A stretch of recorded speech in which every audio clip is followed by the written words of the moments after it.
जीवो यस्मिन जागृत आदि अवस्था सद्भाव, इस जीव की जो जागृत आदि अवस्थाएं होती हैं उनके बारे में तो ऊपर बताया ही है, प्रतिपाद्यते ही। लेकिन उस ब्रह्म के बारे में क्या प्रतिपादन किया है?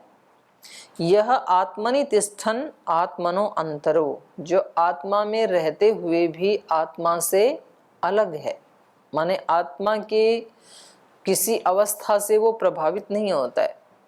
यह आत्मनि तिष्ठन आत्मनो अंतर यस्य आत्मा शरीरम, ये हमारा जीवात्मा उसका शरीर है, क्योंकि जो जिसके अंदर रहता है, हमारे शरीर में हमारी आत्मा रहती है तो ये उसका शरीर है। और फिर उस हमारी आत्मा के अंदर परमात्मा रहता है तो वो उसका शरीर है। तो यस्य आत्मा शरीरम यथा ही भौतिकम पृथिव्यादिमयम पिंडम शरीरम जीवात्मनः तथैव जीवात्मा शरीरम तस्य परमात्मनः। कह रहे हैं जैसे ये भौतिकम पृथिव्यादिमयम, पांच भौतिक जो हमारा पिंड है, शरीर है, ये जीवात्मनः, जैसे ये इस जीवात्मा का शरीर है पांच भौतिक, तथैव वैसे ही जीवात्मा शरीरम तस्य परमात्मन, वैसे ही ये हम जो जीवात्माएं हैं वो उस परमात्मा का शरीर है। तो शरीर वर्तित्वात् जीवात्मा जागृत आदि अवस्था भी संबध्यते, तो उस शरीर में रहने वाला होने के कारण, जैसे हम इस शरीर में रहते हैं तो शरीर की अवस्थाओं से हम प्रभावित होते हैं, युक्त होते हैं, ऐसे ही वो हमारी आत्मा में रहता है। तो जब हमारा आत्मा उन अवस्थाओं से संबद्ध हो गया तो परमात्मा भी संबद्ध होना चाहिए। शरीर वर्तित्वात् जीवात्मा जागृत आदि अवस्था भी संबध्यते तद्वत् परमात्मा अपि जीवात्म रूप शरीर वर्तित्वात् जागृत आदि अवस्था भी संबध्येत इति कल्पेत केनचित् तर्हि तन्न कल्पयितव्यम्।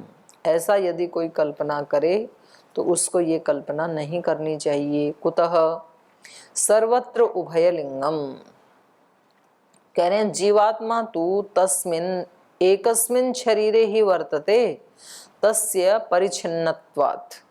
कह रहे हैं क्योंकि आत्मा तो एक ही शरीर में रहती है, किसी एक शरीर में रहती है, उस आत्मा के परिच्छिन्न होने के कारण वो तो सर्वव्यापक नहीं है, एक देशी है। किंतु परमात्मा तो विभुरस्ति, लेकिन परमात्मा तो एक देशी नहीं है, परमात्मा तो विभु है। स तो सर्वत्र जीवात्मसु शरीर रूपेषु विद्यते, तो वो तो फिर सभी आत्माएं ही उसका शरीर है। तो सभी मनुष्य ही क्या, फिर और दूसरे प्राणी भी आत्मा तो आत्मा ही है ना।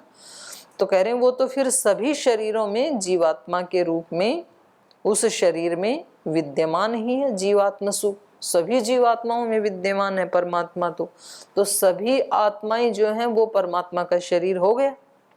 तस्य न केवलम एक एव जीवात्मा शरीरम, कोई एक जीवात्मा ही उसका शरीर थोड़े ही है, किंतु सर्वे जीवात्मानः तस्य शरीरम, बल्कि सारी ही जीवात्माएं उसके शरीर हैं। तेन कश्चित् जीवात्मा स्वपीति कश्चित् जागर्ति तदित्थम उभयलिंग दोषः। तो अब उन सारी आत्माओं में कोई आत्मा जग रहा है, कोई सो रहा है। अब रात को चमगादड़ आदि तो जगते ही हैं। तो इस प्रकार से परमात्मा क्या हो जाएगा, उभयलिंग वाला हो जाएगा। तो दोष आ जाएगा ना कि एक ही समय में जाग भी रहा है, सो भी रहा है, तो ऐसा तो हो नहीं सकता है। स्थानतः तत्र प्रसज्जेत, तो कह रहे हैं कि स्थान से, स्थान की दृष्टि से वो वहां रहता है सभी आत्माओं में। तो ये दोष आ जाएगा फिर, जिस जिस अवस्था में जो जो आत्माएं हैं वैसा वैसा ही ब्रह्म भी होने लगेगा। अथच जीवात्मभ्यो अतिरिक्त सर्वेपि पृथिव्यादय पदार्थ तस्य शरीरम उच्यते। और फिर केवल आत्माएं ही नहीं, ये तो एक पंक्ति आई थी वहां पर, जो पृथ्वी में रहता वह पृथ्वी से अलग है, जो जल में रहता वह जल, तो सब भूतों में भी है वो, तो केवल जीवात्माएं थोड़ी है। तो वो चेतन में भी है, जड़ में भी है। तो कह रहे हैं अथच जीवात्मभ्यो अतिरिक्त सर्वेपि पृथिव्यादय, जो पृथ्वी आदि सारे जो भूत हैं, जो सभी पदार्थ हैं, उन सब में भी है परमात्मा। तो पृथिव्यादि पदार्थ तस्य शरीरम उच्यते, तो वो सारे उसी के ही शरीर हैं। तो ये पहले आया ही था। यह पृथिव्यां तिष्ठन् पृथिव्यांतरो यस्य पृथ्वी शरीरम, यह आकाशे तिष्ठन् आकाशादंतरः यस्य आकाशः शरीरम, तो ऐसे आया था। एवं सर्वत्र वर्तमाने तत्र परमात्मनि उभयलिंगत्वं स्थानतो दर्श्यते। तो इस प्रकार से वो दोनों स्थानों में रहता हुआ, जागृत स्थान में भी और निद्रा स्थान में भी, सुषुप्ति स्थान में भी रहते हुए उसमें फिर ये उभय लिंग वाला दोष आने लगेगा। और पृथ्वी आदि तो ऐसे हैं कि जो ना कभी जागृत स्वप्न सुषुप्ति में जाते हैं ना आते हैं, वो तो एक जैसे रहते हैं, जड़। अथच स परमात्मा जगति तद बहिरपि वर्तते, और केवल इन पदार्थों में है इतना ही नहीं है, ये तो उसका चौथा पाद है, इससे बाहर भी है परमात्मा। त्रिपादास अमृतम दिवी, 3 पाद तो अमृत लोक में है। तदंतरस्य सर्वस्य तदु सर्वस्य अस्य बाह्यत, तो ये जो यजुर्वेद का प्रमाण दे दिया कि वो परमात्मा सर्वस्य अंतरस्य तदु, ये जो जितने भी प्राणी हैं इन सब के अंदर वही है।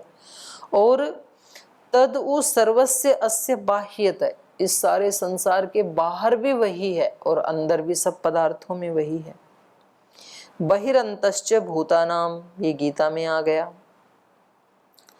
यच्च किंच जगत सर्वं दृश्यते श्रूयते अपि वा अंतर्बहिश्च तत्सर्वं व्याप्य नारायण स्थितः, तैत्तिरीय आरण्यक में है ये।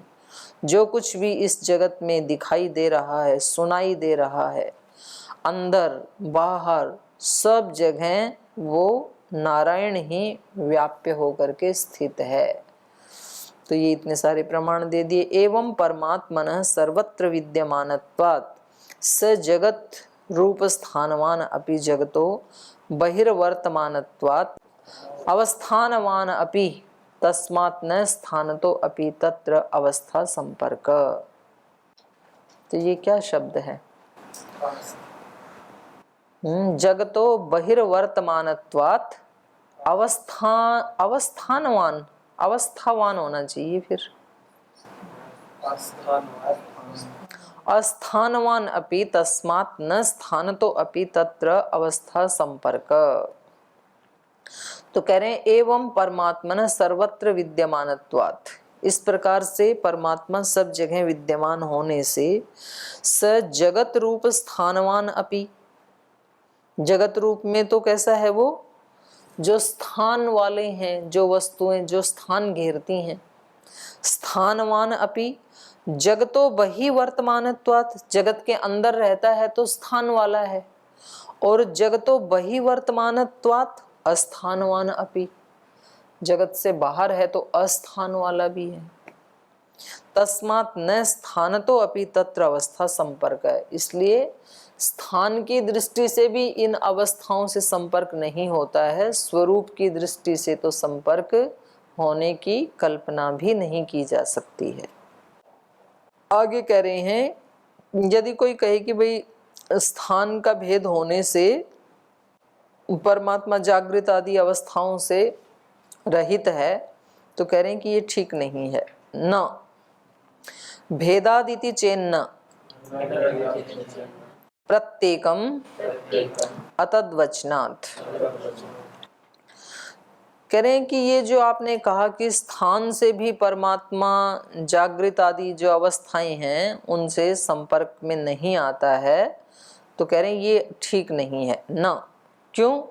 भेदाद इति चेत, उससे भेद होने के कारण, ऐसा कोई कहे तो न, ऐसा नहीं कहना चाहिए। यहाँ पर प्रश्न ये है कि कोई व्यक्ति यूं कहे कि भाई जैसे ये सब शरीर हैं और इनकी जैसे 4-5 अवस्थाएं होती हैं, 4 अवस्थाएं होती हैं, ऐसे परमात्मा का भी तो अपना एक शरीर है, इनसे भिन्न शरीर है। भेदादिति का मतलब क्या है? भिन्न शरीर होने से। तो बताया है ना, पृथ्वी पैर है, अंतरिक्ष ये है, द्युल उसका धड़ है, तो ऐसे उसका भी तो एक शरीर हो गया। तो शरीर भाई किसी का छोटा किसी का बड़ा, तो शरीर ही है ना। तो जैसे इन शरीरों की अवस्थाएं हैं ऐसे परमात्मा की भी होनी चाहिए, ऐसा कोई कहे तो न प्रत्येकम अतद्वचनात्, कह रहे भेद का वचन न होने से, वो जो वचन है उसमें भेद का वचन नहीं है बल्कि अभेद का ही वचन है। कैसे? यदुक्तम स्थानतोपि न परमात्मनो जागृत आदि अवस्था संपर्को भवति यतो हि अनेन उभयलिंग दोषः प्रसज्जेत इति कथनम न सम्यक। ये जो आपने ऊपर कहा कि स्थान की दृष्टि से भी परमात्मा जागृत आदि अवस्थाओं के संपर्क में नहीं आता है, क्योंकि अगर वो आने लगे तो उभयलिंग दोष उत्पन्न होने लगेगा। तो ये जो आपने कहा इति न सम्यक, तत्कथम न सम्यक उच्यते भेदात्, भेद के कारण। कैसे? यतो ही परमात्मनः शरीरम भेदेन पृथक्त्वेन निर्दिश्यते, क्योंकि परमात्मा का शरीर भी तो अलग से बताया है। जैसे हम सब के शरीर हैं ऐसे ही अलग से परमात्मा का भी शरीर बताया है शास्त्र में। यथा ही जीवात्मनः पृथक शरीरम एवमेव परमात्मनो अपि शरीरम पृथक प्रतिपाद्यते। कैसे? यस्य भूमि प्रमा अंतरिक्षम उतोदरम दिवम यश्चक्रे मूर्धानम तस्मै ज्येष्ठाय ब्रह्मणे नमः। यस्य सूर्य चक्षु चंद्रमाश्च पुनर्णवः अग्निम यश्चक्र आस्यम तस्मै ज्येष्ठाय ब्रह्मणे नमः। तो वेद के दोनों मंत्रों का प्रमाण दे दिया, अथर्व वेद का।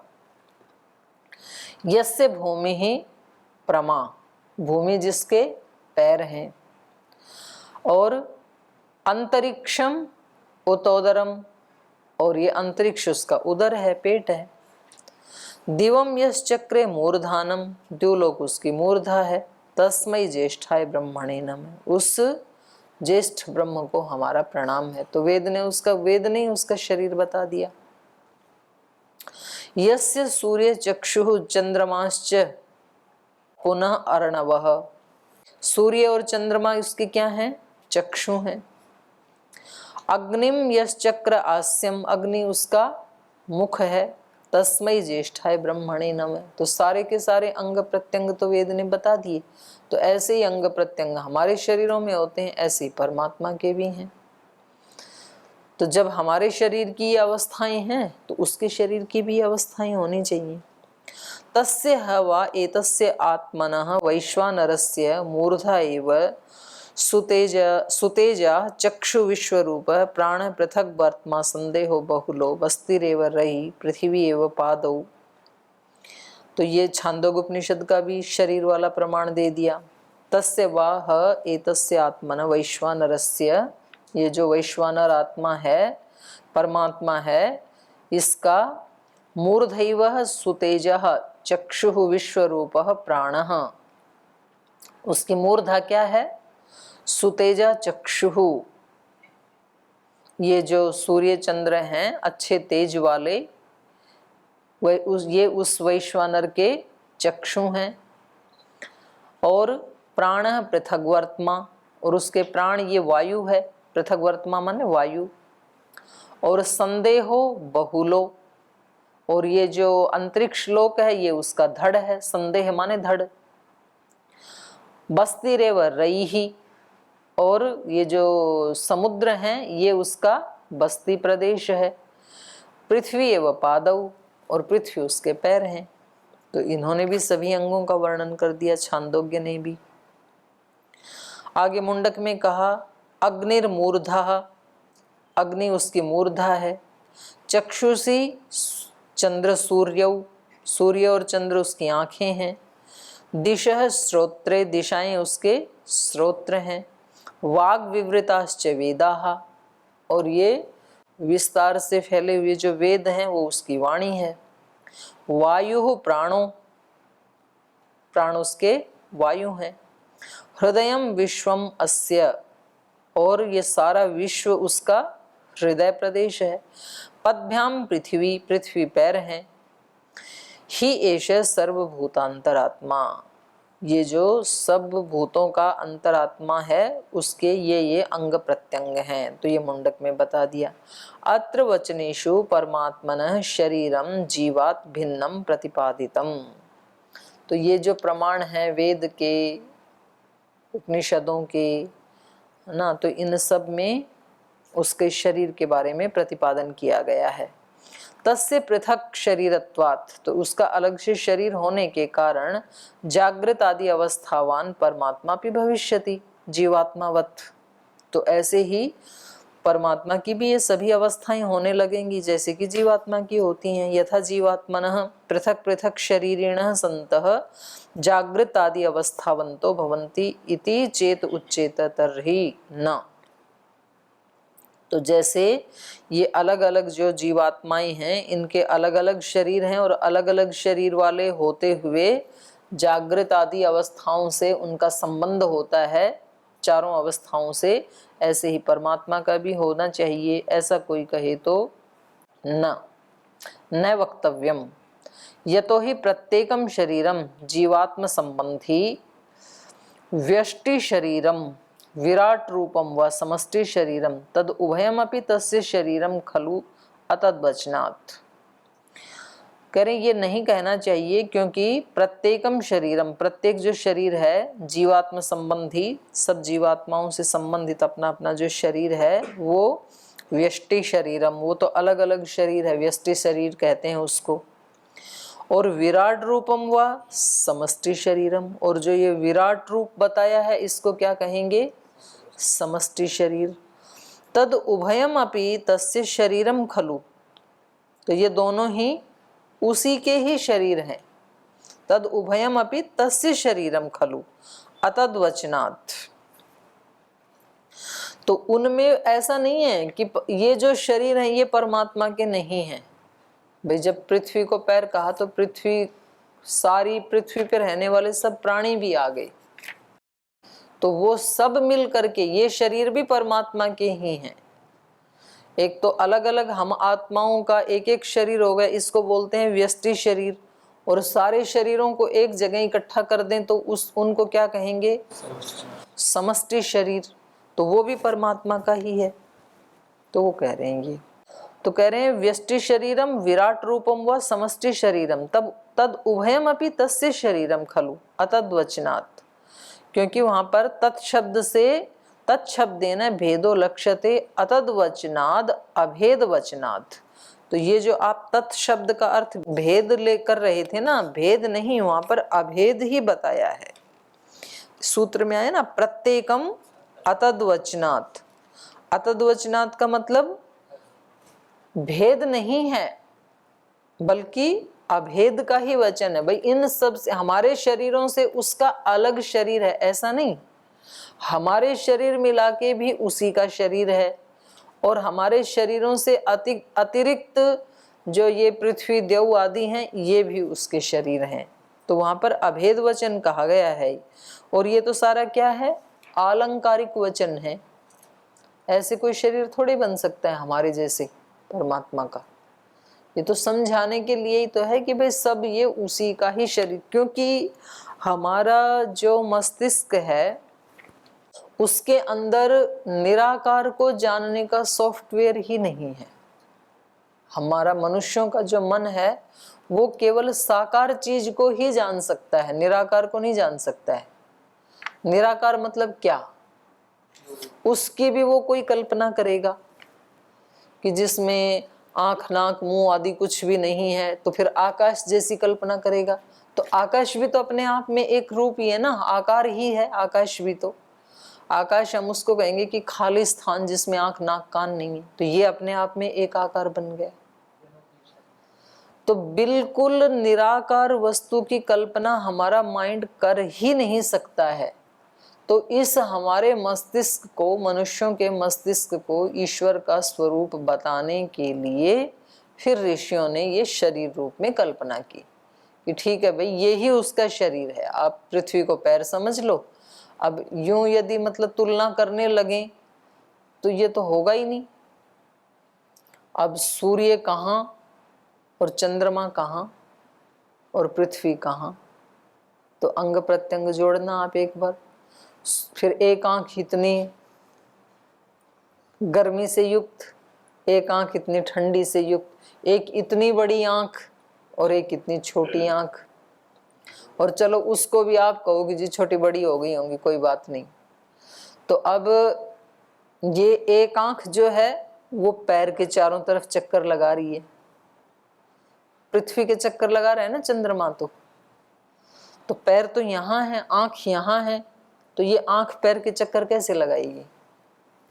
तो बन नहीं पाएगा ना। तो वास्तव में ये क्या है?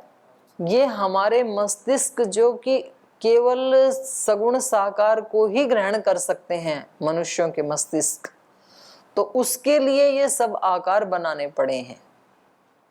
वेद में भी, परमात्मा को भी, और ऋषियों ने भी समझाने के लिए, और कदाचित इसीलिए ये मूर्तियां आदि बनाई हैं, मूर्ति पूजा आदि। तो उसका भाई उसके अंदर क्या क्या गुण हो सकते हैं,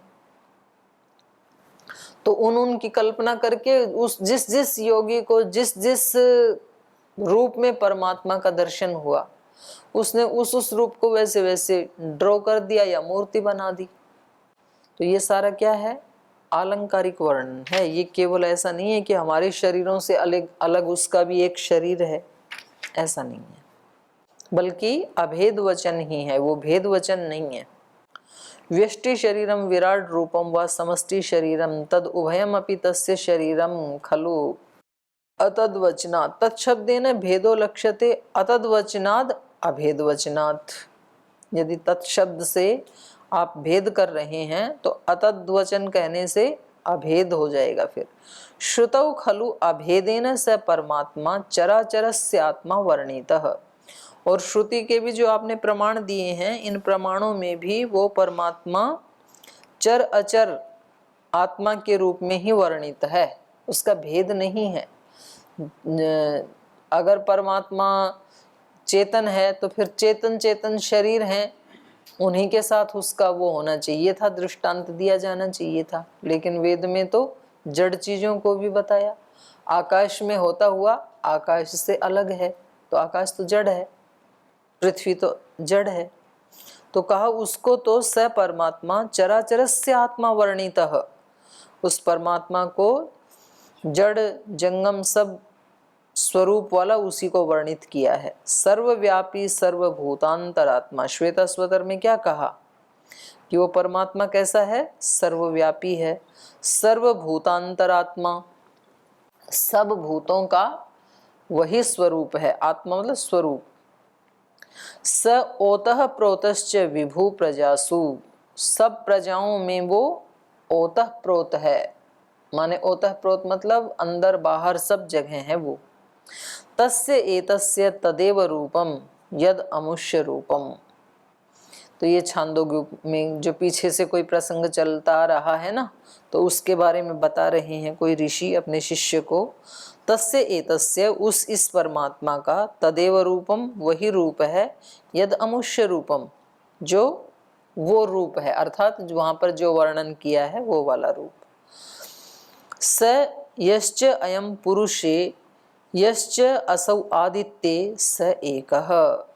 बोले वो जो चेतन जो इस पुरुष में है और जो उस आदित्य में है, वो दोनों एक ही हैं, एक ही चेतन है। तो एक चेतन का शरीर आदित्य है, एक चेतन का शरीर ये वाला है, ये वाला शरीर। तद्यद अग्नि मूर्धा इत्यादिकम उक्तम तत्तु खलु आलंकारिकम एव। तो बोलिए जो अग्नि उसकी मूर्धा है और ये उसका पेट है, ये पैर हैं, ये जो वर्णन किया है ना, अग्नि आदि को मूर्धा आदि बताया, ये क्या है? आलंकारिकम एव। ये तो आलंकारिक वर्णन है। वस्तुतस्तु स आत्मा चराचरयो। क्या है? हाँ, ये कुछ यहाँ पर मिस प्रिंट है मेरे यहाँ। स आत्मा चराचरयो जंगम स्थावरयो अस्ति। वस्तुतः वो आत्मा कैसा है? सब चराचर में, जड़ चेतन सब, स्थावर में, जंगम में, सब जगह वो ही है, माने पूरा स्वरूप उसी का ही है। उक्तम च वेद, वेद में कहा आत्मा जगतस्तस्थुषश्च। संध्या में बोलते हैं ना अपन मंत्र, उदुत्यम जात वेद संदेवम वहंति केतवः दृशे विश्वाय सूर्यम। आगे मंत्र भूल गए, उससे अगला ही मंत्र उदोत्यम जात वेदसं देवं वहन्ति केतवः दृशे विश्वाय सूर्यं चित्रं देवानामुदगादनेकं चक्षुर्मित्रस्य वरुणस्याग्नेः आप्राद्यावा पृथिवी अंतरिक्षम सूर्य आत्मा जगतस्तस्थुषश्च। तो ये है आत्मा, वहां पर सूर्य का मतलब है परमात्मा, वो परमात्मा जगतः तस्थुषश्च, जड़ मतलब जगत मतलब चलायमान, और तस्थुष जो वृक्ष आदि हैं जो चलायमान नहीं है, जड़ जंगम दोनों। तो जंगम स्थावरम कृत्स्नम अपि जगत तस्य शरीरम, तो वहाँ ये सारा जड़ चेतन जो संसार है ये सारा उसी का ही शरीर बताया है। तस्मात् न जीवात भेदेन स शरीरी, इसलिए वो परमात्मा ये जीव से अलग उसका कोई शरीर है ऐसा नहीं है। इतिर हेतु न परमात्मा जागृत आदि अवस्थावान, इसलिए जब उसका कोई शरीर ही नहीं है तो शरीर की तरह अवस्थाएं भी नहीं हैं और अवस्था वाला भी वो नहीं है। अपीच एवं एके, और कह रहे हैं कुछ शाखा वाले जो आचार्य हैं वो ये जो ऊपर वाला है ना भेद वाला, इसको बताया भी है भेद वाले को, लेकिन भेद वाले को बता के भी उसके पीछे अभेद ही बता रहे हैं, भेद के पीछे भी अभेद है। अपीच इत्थम एके शाखिनः आलंकारिकत्वेन परमात्मने जागृतादि अवस्था कल्पयित्वा पश्चाच्च स्वरूपतो न तत्र अवस्था भवन्ति इति प्रतिपादयन्ति। कुछ शाखा वाले जो आचार्य हैं वो आलंकारिकत्वेन परमात्मनि, आलंकारिक रूप से ये जो ऊपर वर्णन किया है इस परमात्मा में जागृत आदि अवस्था कल्पयित्वा, जागृत आदि अवस्थाओं की कल्पना की उन्होंने, पश्चाच्च और उसके बाद स्वरूप तो न तत्र अवस्था भवन्ति थी, लेकिन वास्तव में स्वरूप तो वो अवस्थाएं उसकी होती नहीं है, ऐसा प्रतिपादित किया।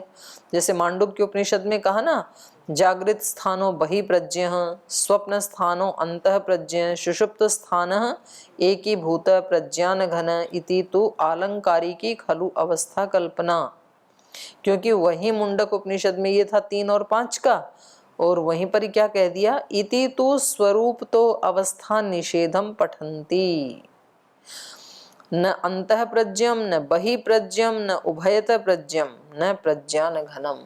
तो दोनों पाठ किए ना, वहां पर अवस्थाएं भी बताई और वहीं पर कहा अवस्थाएं नहीं हैं।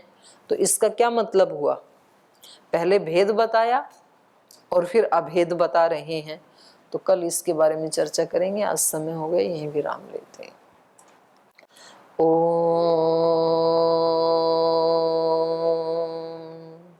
शांति शांति शांति।